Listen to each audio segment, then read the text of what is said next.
কৃপণ রবীন্দ্রনাথ ঠাকুর।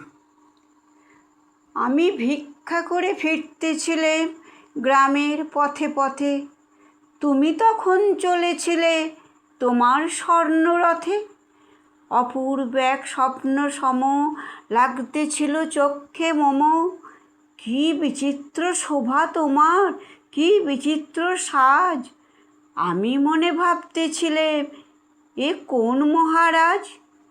আজি শুভক্ষণে রাত পোহালো, ভেবেছিলেম তবে আজ আমারে দাঁড়ে দাঁড়ে ফিরতে নাহি হবে। বাহির হতে নাহি হতে কাহার দেখা পেলেম পথে, চলিতে রথ ধন ধান্য ছড়াবে দুই ধারে। মুঠা মুঠা কুড়িয়ে নেব ভারে ভারে। দেখি সহসা রথ থেমে গেল আমার কাছে এসে। আমার মুখপানে চেয়ে নামলে তুমি হেসে। দেখে মুখের প্রসন্নতা জুড়িয়ে গেল সকল ব্যথা। হেনকালে কিসের লাগি তুমি অকস্মাৎ, আমায় কিছু দাও গো বলে বাড়িয়ে দিলে হাত। মরি, এ কি কথা রাজা ধীরাজ, আমায় দাও গো কিছু। শুনে ক্ষণকালের তরে রইনু মাথা নিচু।